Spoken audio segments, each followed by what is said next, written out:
Bell, Bloomberg's comprehensive cross-platform coverage of the U.S. market close starts right now. And right now we are 2 minutes away from the end of the trading day. Romaine Bostick, Caroline Hyde, Taylor Riggs, back in the saddle, counting you down to the closing bell. Here to help take us beyond the bell. It's our global simulcast brought to you by Tim Stenovec and who is there? Katie Greifeld. Bringing together our Bloomberg Television, radio, and even streaming on YouTube, Katie, believe it or not. Tim, we parsed the crucial moments of the day, and I think we have to start off really talking about the sell-off here. And this is probably one of the more pronounced sell-offs that we've had in a while, even though it's only 0.5–0.6% on the S&P. Yeah, it really is. And I didn't think the day would go like this, but we're seeing it play out like we've seen with some of the other declines that we've seen over the last week, where there's some buying in the morning, and then just a little bit into trading, we see a sell-off, and we see that sell-off continue, and this time into the close, Katie. Yeah, it's kind of funny. It feels like everyone gets more pessimistic as the day goes on. But I do want to point out, if you look at the S&P 500, it's getting very, very close to its 50-day moving average. And I don't know how much stock you want to put in technicals, but if you look over the past year, that 50-day moving average really has acted as a line of support, Caroline. Yeah, the Russell 2000 dancing all over its 200-day moving average at the moment. Meanwhile, you say this is a significant sell-off, Romaine, in large part because the volumes are there. There's commitment to this sell-off. We're seeing 20% higher in terms of volumes on the Dow. S&P 500 15% higher. People are definitely back at their desks and they're taking some calls. Yeah, and I mean, you talk about sort of the broadness of it. You got 380 stocks in the S&P lower here. I think the lopsidedness sort of speaks to some of the issues here, similar lopsidedness with regards to the Russell as well as the NASDAQ. A lot of those tech stocks really sitting this one out. You have a few exceptions here, including Microsoft, which is higher here on the day, and NVIDIA, but pretty much all the other tech stocks that you would care about, the Apples of the world, Netflixes, Facebooks of the world, are going to finish the day here in the red. You're getting the closing bells. People still clapping because that's what you do when you get the closing bells. Dow Jones Industrial Average, though, no claps for that. 284 points in the hole, down 0.8%. The S&P 500 going to finish the day down by about 0.6%. Call it 25 points down. The NASDAQ Composite down by about 68 points, or 4 to 0.5%, depending on whether you want to round up or down. And the Russell 2000, that is your underperformer here, I should say, of the day. I thought Sherry Paul made a really good point here about that cyclical trade and the short-termness of it, and that's maybe why you're seeing the underperformance today. 2209 and change on the Russell, down about 1.4%. Look, it's been a pretty ugly month for U.S. equities, but to put it into context, we are still higher by more than 18% year to date on the S&P 500. So even though we have seen these declines in month to date on the S&P 500, we're down more than 1.7%, Taylor, take it with a grain of salt because we are really just off of those all-time highs. Yeah, Tim, really good size and scope there. And of course, we go out from the macro and really focus on some of the individual sectors that are moving as you really bring up the perspective of how far really we have come so far for this year. For our radio audience, of course, we take a look at the sector winners, the sector losers. Unfortunately, it doesn't look good. In the sector winners, there was a lot of red. There were only 3 sector winners on the day. It's software, hardware, equipment, and auto components, but it's mostly unch on the day to maybe 0.1% higher. So, Katie, that's not really telling you a lot, but what is telling you a lot is maybe at the bottom of the screen. This is interesting. With yields falling, you're getting a rotation out of some of that reflationary, inflationary cyclical trade. It's capital goods, transportation, energy, banks. They are all off about 1.5% to 2%. Well, Taylor, I did find some gainers on this down day. Chief among them, Moderna. It rallied this morning after a UK panel recommended vaccine boosters for people aged over 50 and vulnerable groups. And it's kind of interesting because actually they recommended that the Pfizer-BioNTech vaccine is their preferred option, but Moderna is the first alternative. That boosted the stock by as much as 5.7%. It was the biggest gainer in the S&P, but paired a little bit, but still finished about 1.9% higher.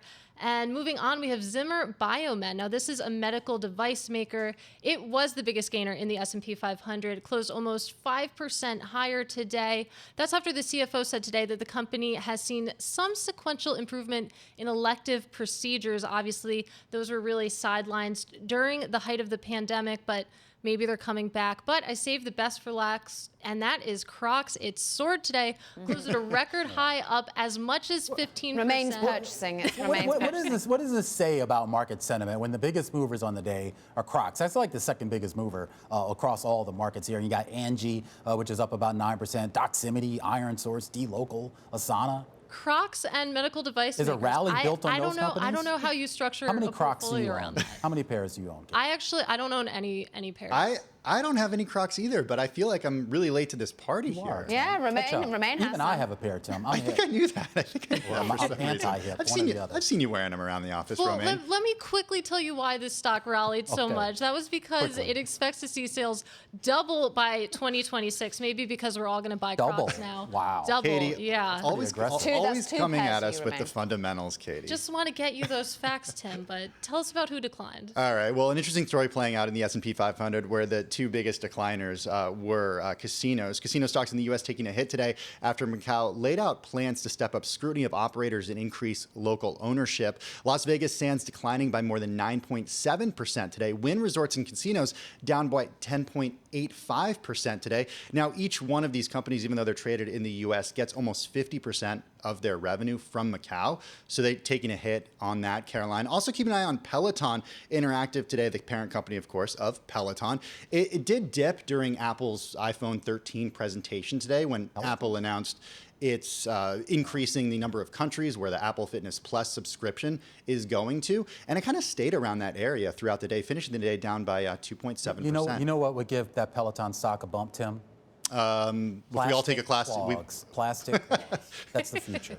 with cycling shoes built in, cycling cleats built into the bottom, right? Hey, there's a new product idea for the Crocs team. There were team workouts. That's what we're going to do. Simulcast team workouts. Meanwhile, let's have a look at what's happening in terms of your cross-asset picture. And it's a story of basically risk aversion that crept into the market on the stock side. You see that in the FX side as well. What's on the higher side? The Japanese yen up by 0.3%. The Swiss franc, your usual haven trades, up by 0.2%. And the US dollar rising higher. We saw a significant dip down in the dollar when we got that CPI reading back at 8 a.m. this morning. But since then, we've seen dollar move higher as we want to search for safety. We're seeing, therefore, the likes of the New Zealand dollar off by 0.3%, the Canadian dollar also lower. That as we see oil not hold on to its gains. And basically, because initially we've been thinking that the storms, say Hurricane Ida, had knocked a lot of production offline, out sort of overwhelming the impact of OPEC's plus increase in production. But now, well, we're seeing oil just basically trade flat as we're more worried about risk. We're worried nat gas manages to push higher. That's why the Bloomberg Commodity Index is overall high. But we see steel lower, we see iron ore lower, aluminium coming off of its high. Maybe just a bit of a breather when it comes to inflationary pressures from commodities. And a mixed picture when it comes to the bond market. Taylor, I know you can take us through the US. Yeah, let's do it. Really, really interesting moves, at least here within the U.S. on full faith and credit. You go across the curve and you're pretty much 2, 5, 6 basis points down, anywhere from 5s to 30s.